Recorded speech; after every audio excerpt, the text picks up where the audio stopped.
नमस्कार साथियों, मैं डॉक्टर नरेंद्र कुमार फिर से आपके सामने हाजिर हूँ। राष्ट्रपति टॉपिक को लेकर के हम लोग पढ़ रहे थे राष्ट्रपति की निर्वाचन की प्रक्रिया। दोस्तों, लास्ट क्लास के अंदर हम लोगों ने राष्ट्रपति के निर्वाचन संबंधी बहुत सारे पहलुओं को देखा। आर्टिकल 54 के अंदर जो निर्वाचक मंडल होता है भारत के राष्ट्रपति का, उसके निर्वाचक मंडल के बारे में हमने बात की थी, यानी आर्टिकल 54 की हमने बात की थी। और अब हम लोग राष्ट्रपति के निर्वाचन की जो प्रक्रिया है यानी आर्टिकल 55 की बात करने जा रहे हैं। और आर्टिकल 55 की भी कुछ हद तक हमने बातें कर ली थी, यानी हमारा जो टॉपिक है, इम्पोर्टेंट टॉपिक चल रहा है राष्ट्रपति का निर्वाचन। दोस्तों, राष्ट्रपति के निर्वाचन से संबंधित वैसे तो बहुत सारे पहलू हैं, बहुत सारे प्रक्रिया के अंदर बहुत छोटी छोटी बातें हैं, बहुत सारा इतिहास भी है। वो सारी चीज़ें मैं बता सकता हूँ, लेकिन अभी आपको ये सारी चीज़ें बताऊँगा तो बहुत ज़्यादा लंबा हो जाएगा। उसके लिए अलग से मैं एक वीडियो राष्ट्रपति के निर्वाचन प्रणाली के ऊपर एक एग्जाम्पल के तौर पे आप लोगों को शेयर करने की बाद में अलग से कोशिश करूंगा, ताकि आप लोगों को और अच्छे से चीज़ें क्लियर हो जाएं। लेकिन फ़िलहाल में जो एग्ज़ाम पॉइंट ऑफ व्यू से हम बात करते हैं, तो एग्ज़ाम पॉइंट ऑफ व्यू से हम जो बातें कर रहे हैं उन चीज़ों को जो एग्ज़ाम के लिए उपयोगी हैं उन्हीं चीज़ों पे हम फोकस ज़्यादा करेंगे। तो मैं आप लोगों को बताया था कि आर्टिकल 54 के अंदर निर्वाचक मंडल की बातें की गई हैं। निर्वाचक मंडल संबंधी उल्लेख दिया गया है कि भारत में राष्ट्रपति के निर्वाचन में कौन कौन भागीदारी करते हैं। वहीं आर्टिकल 55 के अंदर निर्वाचन संबंधी प्रक्रिया का उल्लेख है, निर्वाचन संबंधी रीति का या प्रक्रिया का या विधि का उल्लेख किया गया है। और मैंने कल आप लोगों को ये प्रक्रिया की निर्वाचक मंडल संबंधी बातें मैंने आपको यहाँ डिस्कस कर ली थी।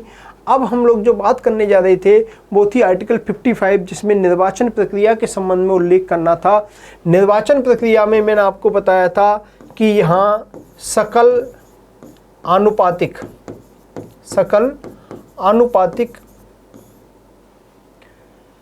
अप्रत्यक्ष निर्वाचन प्रणाली, सकल आनुपातिक अप्रत्यक्ष निर्वाचन प्रणाली को अपनाया गया है। कल मैंने आप लोगों को बताया था, पिछली क्लास के अंदर आपको बताया था कि सकल आनुपातिक अप्रत्यक्ष निर्वाचन प्रणाली का मतलब हुआ कि यहाँ भारत में जो राष्ट्रपति का निर्वाचन होता है वो अप्रत्यक्ष रूप से होता है। और अप्रत्यक्ष रूप से क्यों किया गया, इसके पीछे उद्देश्य था सकल अनुपातिक, यानी पूरे देश की जनता को राष्ट्रपति के चुनाव में समान अनुपात में भागीदारी प्राप्त हो सके, सभी राज्यों को जनसंख्या के अनुपात में समान रूप से भागीदारी प्राप्त हो सके। इसके लिए मैं बार बार शब्द यूज कर रहा हूँ, समान अनुपात में, जनसंख्या के अनुपात में, प्रत्येक राज्य को जनसंख्या के अनुपात में, यानी जनसंख्या का भी जो अनुपात है वो सबका समान होना चाहिए, यानी प्रत्येक कैंडिडेट्स के वोट की वैल्यू समान अनुपात में होनी चाहिए।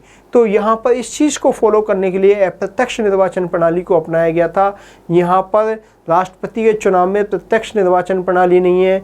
दूसरी बात ये, first post the pass system जो होता है, जिसमें जो सर्वाधिक मत प्राप्त करने वाला व्यक्ति होता है उसको विजेता घोषित कर दिया जाता है, जैसा कि आम लोकसभा सदस्यों या विधानसभा सदस्यों के चुनाव के संबंध में होता है। ऐसा यहाँ पर नहीं अपनाया गया। यहाँ पर अपनाया गया है अप्रत्यक्ष निर्वाचन प्रणाली को अपनाया गया है। और इसके साथ में ये अप्रत्यक्ष निर्वाचन प्रणाली जो सकल अनुपातिक है, इसके संबंध में मैंने आप लोगों को कल क्लास के अंदर ये भी बताया था कि एक राज्य के एमएलए की वोट वैल्यू कैसे निकाली जाती है और एक सांसद की वोट वैल्यू कैसे निकाली जाती है।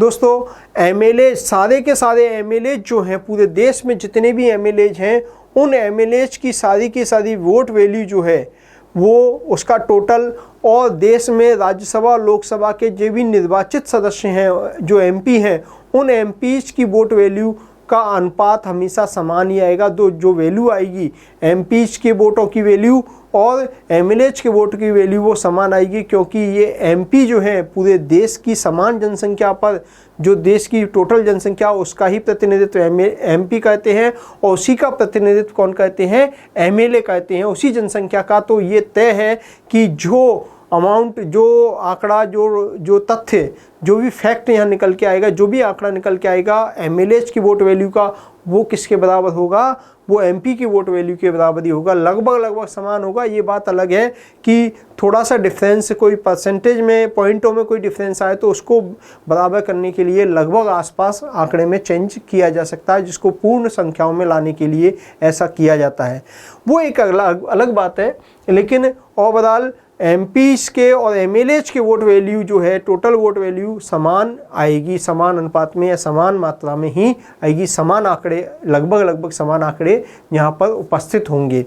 दोस्तों, ये सरल आनुपातिक अप्रत्यक्ष निर्वाचन प्रणाली की बात है, जिसके बारे में मैंने आपको काफ़ी सारी बात की थी। कल मैंने आपको ये भी बताया था कि अगर हम बात करें तो आपको ये भी पता है कि 1971 की जनगणना को आधार बनाया गया है, और ये भी मैंने आपको बताया था कि 2001 में अटल बिहारी वाजपेयी सरकार ने इसमें चेंज करके 2026 के बाद होने वाली जो पहली जनगणना के अंतिम आंकड़े जब प्रकाशित होंगे, वहाँ तक के लिए इसको 1971 की जनसंख्या को ही आधार बनाने की घोषणा कर दी गई है। तो इसका मतलब है कि 2032-33 में जब अंतिम आंकड़े 2031 की जनसंख्या के जनगणना के जब आंकड़े 2032 या 33 में अंतिम आंकड़े प्रकाशित होंगे, तब तक के लिए जो है देश में जो राष्ट्रपति के चुनाव में वोट वैल्यू है वो 1971 की जनगणना के आधार पर ही निर्धारित की गई है।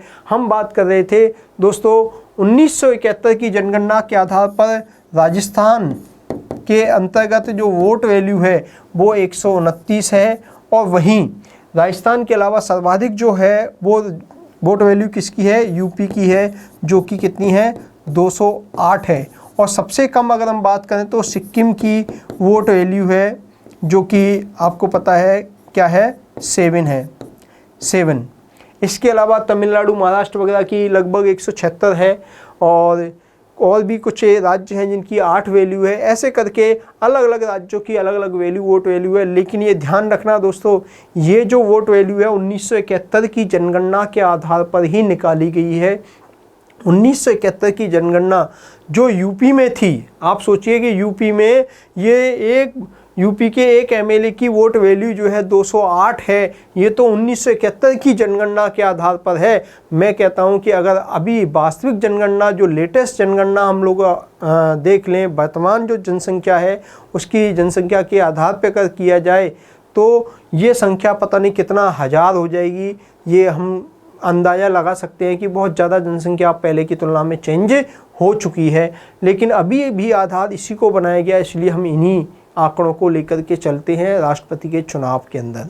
दोस्तों, ये बात आपको क्लियर हुई। साथ में मैंने एक बात तो बताई थी कल आपको पिछली क्लास के अंदर कि एमपी के वोट वैल्यू जो है, मैंने कल बताया था कि 700 है। हमारे देश में 1971 की जनगणना को आधार बनाया गया है, 1971 की जनगणना के आधार पर ही किया गया है। लेकिन 2022 में आपके माइंड में क्वेश्चन आना चाहिए पहले तो यहाँ पर कि सर आपने 700 लिखाया है, लेकिन ये पहले हमने बहुत सी किताबों में 708 पढ़ा है। कितना पढ़ा है? 708। 700 है या 708 है, इन दोनों में हमें कन्फ्यूजन है। एक यहाँ पर एक कन्फ्यूजन हो सकता है। दोस्तों, एक्चुअल बात तो ये है कि अधिकतम जो एमपी की वोट वैल्यू है वो 723 हो सकती है, लेकिन एक बार 1974 में ये वोट वैल्यू 702 हुई थी। फिर 1977 में ये जो वैल्यू है, ये वैल्यू वापस 1977 में चेंज होकर के 708 हो गई थी। 708 जो है 1977 में हुई थी ये वोट वैल्यू, एमपी की वोट वैल्यू 71 की जनगणना के आधार पे। और फिर 1997 में निर्वाचन आयोग ने इस वोट वैल्यू को चेंज किया था, और इस वोट वैल्यू को चेंज करते हुए और क्या कर दिया, 1997 में कुछ राज्यों की स्थापना हुई थी। उस स्थापना के कारण सीमाएं बदली थी, सांसदों की संख्या डिफरेंट हुई थी थोड़ा सा, तो उस वजह से यहाँ पर 1997 में 708 है, 708 जो है ये 1997 में हुई थी। और उससे पहले जो 1977 में ये वोट वैल्यू 702 हुआ करती थी, 702 हुआ करती थी।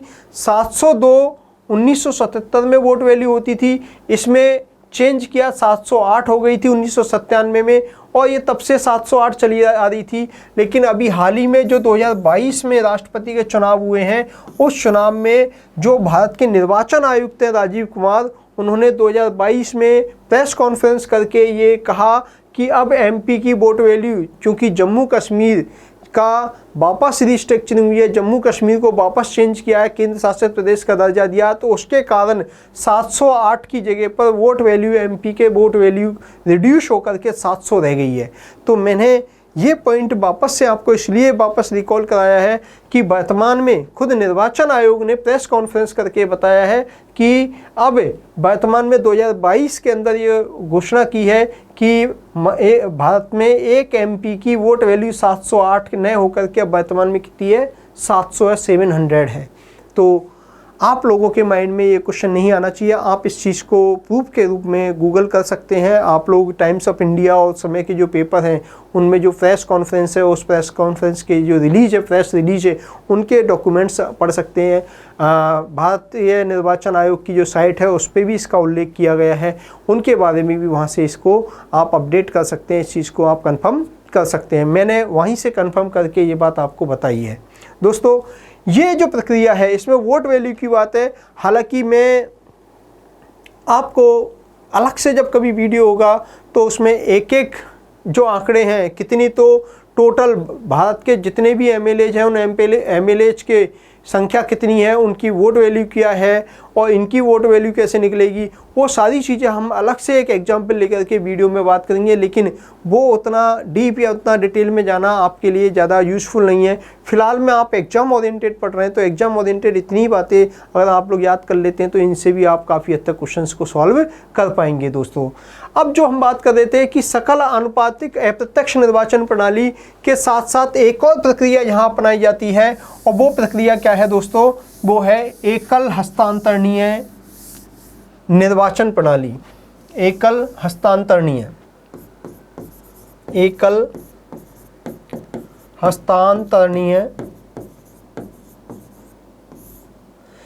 सिंगल ट्रांसफरेबल वोटिंग सिस्टम होता है। सिंगल ट्रांसफरेबल वोटिंग सिस्टम का मतलब क्या हुआ दोस्तों, आज मैं इसको एक एग्जाम्पल से, छोटा सा एक एग्जाम्पल शॉर्ट में लेकर के चलेंगे, उसको हम समझाने की कोशिश करेंगे कि सकल आनुपातिक बात तो आपको समझ में आ गई, और अप्रत्यक्ष निर्वाचन क्यों रखा गया, इसके पीछे भी क्या लॉजिक थे, वो भी बातें मैंने आपको बताई। आज मैं आपको ये बताऊंगा कि एकल हस्तांतरणीय का मतलब क्या होता है।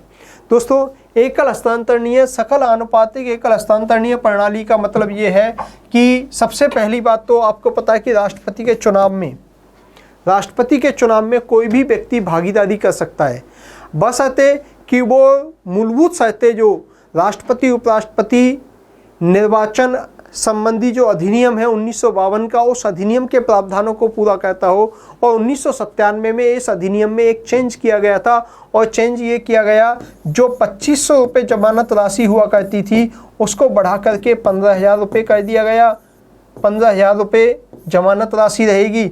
साथ में जो प्रस्तावक राष्ट्रपति पद के लिए जो उम्मीदवार होता है उसकी प्रस्तावना देने वाले, उसकी प्रपोजल पर हस्ताक्षर करने वाले कम से कम 50 मतदाता, राष्ट्रपति के चुनाव में भागीदारी करने वाले 50 मतदाता, मतलब सांसद या विधायक जो कि निर्वाचित हैं, वो जो राष्ट्रपति के चुनाव में भागीदारी करते हैं, वोट देने का अधिकार रखते हैं, वही 50 मतदाता उसके प्रस्तावक के रूप में हों, और समर्थक यानी सेकेंडर के रूप में, समर्थक या अनुमोदक के रूप में कितने होने चाहिए, नेक्स्ट 50 मतदाता होने चाहिए।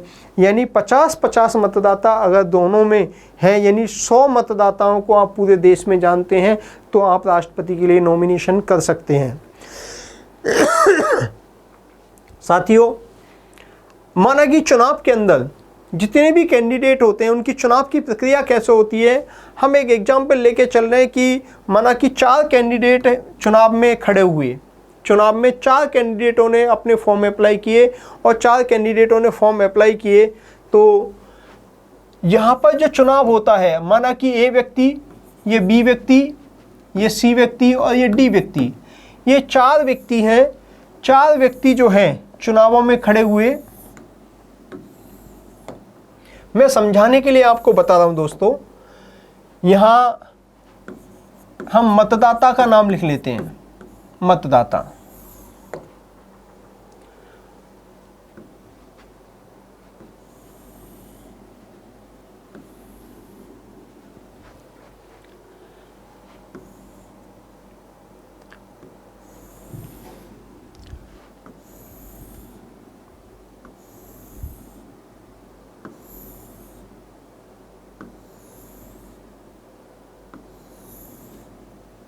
मैं समझाने के लिए बता रहा हूं दोस्तों कि इसमें वोटिंग कैसे होती है। दोस्तों, अप्रत्यक्ष निर्वाचन प्रणाली जो राष्ट्रपति के चुनाव में समानुपातिक अप्रत्यक्ष निर्वाचन प्रणाली जो अपनाई गई है, उस प्रणाली में और जो प्रत्यक्ष निर्वाचन प्रणाली है उसमें एक छोटा सा डिफरेंस है। छोटा सा डिफरेंस क्या है? जैसे हम लोग एमएलए, एमपी या सरपंच, पंच किसी के लिए भी वोट डालने के लिए जाते हैं प्रत्यक्ष निर्वाचन में, तो कई सारे नाम होते हैं। आजकल ईवीएम चलती है, तो ईवीएम पर उनके चुनाव चिन्ह जो होते हैं, उन चुनाव चिन्हों को उनके बटनों के सामने बना दिया जाता है। उनमें से कोई एक जो भी हमको चुनना है, चाहे वो कांग्रेस का है, बीजेपी का है, किसी भी पार्टी का है, निर्दलीय, जो भी चुनाव चिन्ह है, उस चुनाव चिन्ह के आगे जो बटन है उसको दबा दिया जाता है। मतलब एक ही वोट डाला जाता है, एक ही वोट डाला जाता है। लेकिन यहाँ पर राष्ट्रपति के चुनाव में भिन्नता है। दोस्तों, राष्ट्रपति के चुनाव में क्या भिन्नता है कि राष्ट्रपति के चुनाव में जितने कैंडिडेट खड़े हुए हैं, जितने कैंडिडेट उम्मीदवार हैं इस चुनाव के अंदर, उतने ही जो कैंडिडेट हैं उन सभी को वोट देना पड़ेगा। सभी को वोट देता है। जो मतदाता होता है वो मतदाता इन सभी को वोट देता है। माना कि मैंने मान लिया कि राजस्थान का कोई एक एमएलए है, उसने वोट दिया, और वो एक पर्चा होता है जिस पे सभी के नाम होते हैं। उन नामों में उनको वरीयता दी जाती है कि मेरी पहली वरीयता ये, दूसरी वरीयता ये, तीसरी वरीयता ये, चौथी वरीयता ये। चारों को वोट देना पड़ेगा, चारों को वरीयता देनी पड़ेगी। यानी आपको एक व्यक्ति को वोट नहीं, वोट चारों को देना पड़ेगा। चारों को वोट देते हुए आपको उनके वरीयता देनी पड़ेगी। दोस्तों, जैसे एग्जाम्पल के तौर पे एक एमएलए ने इसको पहली वरीयता दे दी, इसको तीसरी वरीयता दे दी, इसको चौथी वरीयता दे दी, इसको दूसरी वरीयता दे दी। यानी एक एमएलए चारों कैंडिडेट्स को वोट दे रहा है। दोस्तों, दूसरा एमएलए है, यहाँ पे भी कोई एमएलए है, यहाँ पे भी कोई एमएलए है। इसने माना कि इसको दूसरी वरीयता दे दी, इसको चौथी वरीयता दे दी, इसको तीसरी दे दी, इसको फर्स्ट दे दी। इसी तरीके से एक और एमएलए है, इसने जो अपना वोट दिया, इसने फिर वापस पहली वरीयता दे दी, इसको तीसरी दे दी, इसको दूसरी दे दी और इसको चौथी वरीयता दे दी। इसने वापस से देखा, इसने दूसरी वरीयता दी, इसको तीसरी मिल गई, इसको माना कि चौथी मिल गई और यहाँ पर पहली मिल गई। इसी तरह से एक और मतदाता आया, उसने यहाँ पर इसको पहली वरीयता दे दी, इसको चौथी वरीयता दे दी, इसको दूसरी वरीयता दे दी और माना कि इसको कितनी दे दी, तीसरी वरीयता दे दी। इसी तरीके से एक और आया और एक और आकर के इस तरह से वोटिंग करते हुए इसने इसको चौथी वरीयता दे दी, इसको तीसरी वरीयता दे दी, इसको दूसरी दे दी, इसको फर्स्ट दे दी। इसी तरीके से इसने फिर वापस आया और इसने पहली वरीयता दे दी, इसको चौथी वरीयता दे दी, इसको दूसरी और इसको चौथी वरीयता तीसरी वरीयता दे दी। नेक्स्ट देखें हम लोग, फिर से हम यहाँ देखें, इसने तीसरी वरीयता दी, इसको पहली दे दी, इसको चौथी दे दी और इसको तीसरी वरीयता दे दी। इसी तरीके से यहाँ पर फिर से पहली वरीयता दे दी, यहाँ दूसरी दे दी, इसने तीसरी दे दी, इसको चौथी दे दी।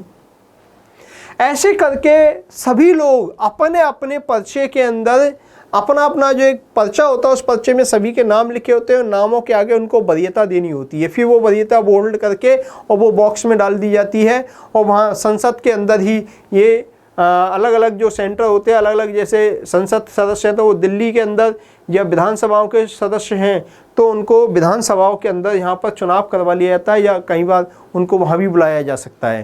तो ऐसे करके राष्ट्रपति के चुनाव में वोटिंग की जाती है। दोस्तों, यहाँ वोटिंग की जाती है। जैसे एग्जाम्पल के तौर पे, अच्छा एक बात बता दूं मैं आपको कि राष्ट्रपति के चुनाव में विजेता किसको घोषित किया जाएगा। राष्ट्रपति के चुनाव में जो विजेता है, विजेता का फैसला, राष्ट्रपति के चुनाव में जो विजेता का फैसला है वो कुल वैध मत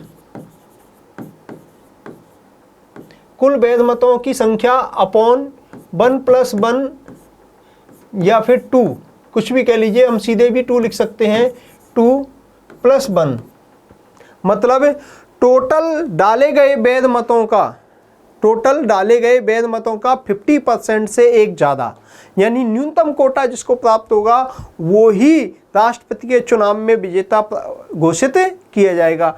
तो न्यूनतम कोटा जो है वो डाले गए कुल वैध मतों का 50% से एक ज़्यादा होना चाहिए। तो ये बात आप लोगों को बिल्कुल अच्छे से स्पष्ट हो गई होगी कि राष्ट्रपति के चुनाव में कुल वैध मतों का 50% से एक ज़्यादा मत जिसको प्राप्त हो जाएंगे वो ही विजेता हो जाएगा। दोस्तों अब देखिए एग्जाम्पल के तौर पर अपन समझते हैं कि अपन मान लें कि टोटल 2500 मत हैं। मान लीजिए, बड़ी संख्या नहीं ले रहा हूँ, संख्या तो ज़्यादा होती है, लेकिन समझाने के लिए मैं आप लोगों के सामने जो संख्या है वो कम ले रहा हूँ। और मान लीजिए आप लोग सोचिए कि 2500 मत हैं, टोटल वो वोट पड़े हैं, वैध मत हैं 2500। ये 2500 मत कैसे पड़े हैं, ए को कितने, बी को कितने, सी को कितने और डी को कितने। अपन मान लेते हैं कि ए को 950, ए को मिले हैं 950 वोट, बी को मिले हैं 700, बी को मिले हैं 700 और 500 मिले हैं सी को, और डी को मिले हैं 350। ये कैसे पता लगा, ये कैसे मिली? एक्चुअली क्या होता है कि आपको पता है कि टोटल वोट है 250, तो फिर कोटा राष्ट्रपति बनने के लिए जो कोटा चाहिए वो कितना चाहिए, यानी इनका 50% से एक ज़्यादा, मतलब 1251 वोट जिसको प्राप्त हो जाएंगे वो राष्ट्रपति बनेगा। तो 1251 वोट का कोटा प्राप्त करना है, 1251, क्योंकि 2500 का 50% कितना होता है 1250, तो 1250 में एक जोड़ देंगे, यानी 1251 वोट जिसको प्राप्त हो जाएंगे वो राष्ट्रपति निर्वाचित हो जाएगा। अब देखिए कैसे होता है, देखिए अब प्रक्रिया क्या अपनाई जाती है। ये जो मैंने बताया कि माना कि ये प्रथम वरीयता, सबसे पहले जो वोट दिए गए हैं इन वोटों में से ये देखा जाएगा कि सबसे प्रथम वरीयता के वोटों को नापा जाएगा, गिना जाएगा प्रथम वरीयता वाले। जैसे एग्जाम्पल के तौर पे इसका प्रथम वरीयता 1, 2, 3, 4, 5 ऐसे करके टोटल काउंट करके हमने मान लिया कि प्रथम वरीयता के ए को 950 वोट मिले हैं।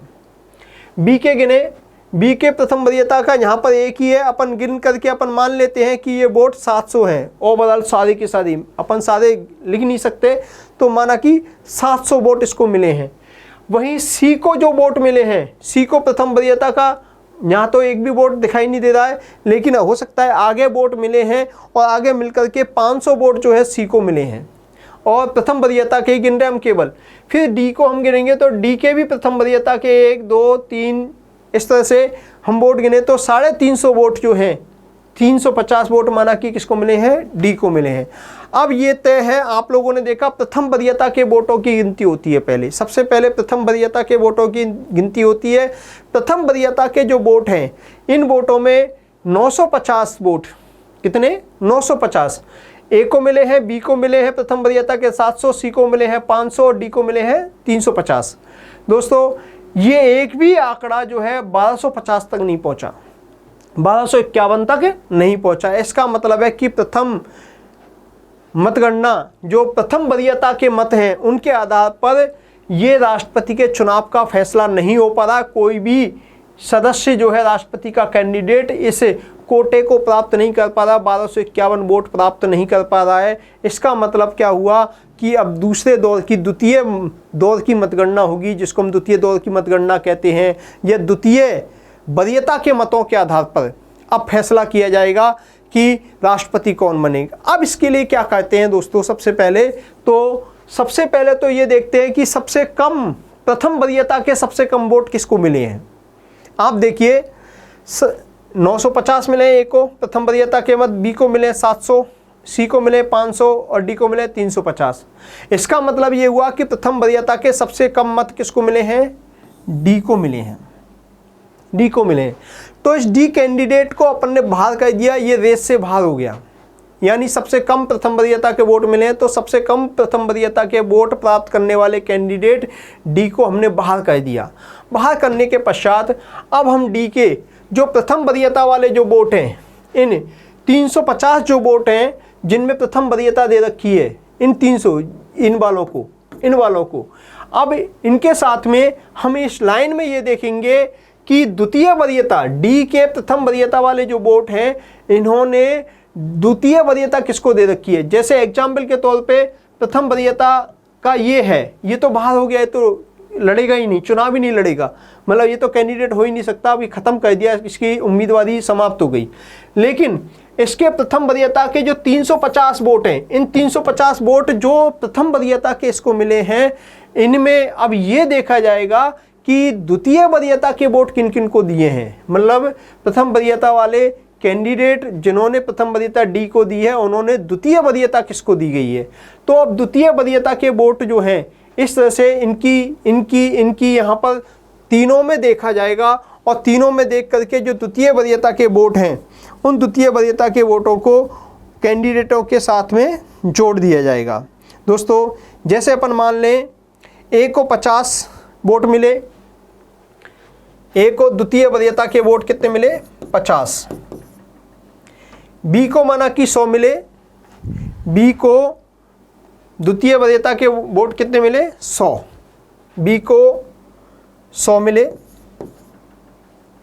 और इसको माना कि 200 मिले। सी को कितने मिले दोस्तों 200 मिल गए, 200 मिल गए, 50, 100 और 200, ये प्रथम वरीयता के वोट थे, ये द्वितीय वरीयता के वोट है 50, 100 और 200। अब इनको जोड़ दीजिए, इसके कितने हो गए 1000, एक को कितने हो गए 1000, मतलब द्वितीय वरीयता के वोटों को प्रथम वरीयता के वोटों के साथ जोड़ दिया गया। इसको मिल गए 800 और इसको मिल गए कितने 700। दोस्तों, क्या अभी भी ये कोटा प्राप्त हुआ कि नहीं हुआ, 1251 का कोटा प्राप्त हुआ या नहीं हुआ। यहाँ 1251 को कोटा प्राप्त देखेंगे तो 1000, 800, 700 किसी को भी प्राप्त नहीं हुआ है। इसका मतलब है द्वितीय दौर की मतगणना में भी कोई राष्ट्रपति का फैसला नहीं हो पाया है। अब ऐसी स्थिति में क्या किया जाएगा दोस्तों, ऐसी स्थिति में क्या किया जाएगा कि जो सी है, जो सबसे कम वोट जिसको प्राप्त हुए हैं अभी तक टोटल मिलाकर के सबसे कम वोट जिसको प्राप्त हुए हैं, मतलब सी को 700 ही हुए, इसको 800 हुए, इसको 1000 हुए, तो सी को रेस से बाहर कर दिया जाएगा, सी को रेस से बाहर कर दिया जाएगा। और सी को रेस से बाहर करके जो इसकी द्वितीय दौर की मतगणना थी, जो जिन कैंडिडेट सी कहाँ गया, यहाँ सी आ गया। अब सी में ये देखेंगे कि सी को जहाँ पर जिस जगह पर दूसरे वरीयता मिली थी, उन वरीयताओं में ये चेक करेंगे कि तीसरी वरीयता ए को कितनी मिली है, मतलब इसके अकॉर्डिंग देखेंगे। जैसे इसमें मिली है, इसको यहाँ पर अपन देखेंगे तो इसके अंदर इन दोनों को नहीं मिली है, इसके अंदर फिर इसको मिली है। ऐसे करके जो दूसरी वरीयता है, दूसरी वरीयता जो सी को मिली है, उस सी की दूसरी वरीयता वाले वोटों में चेक करेंगे कि तीसरी वरीयता किसको दी गई है, तीसरी वरीयता किसको दी गई है।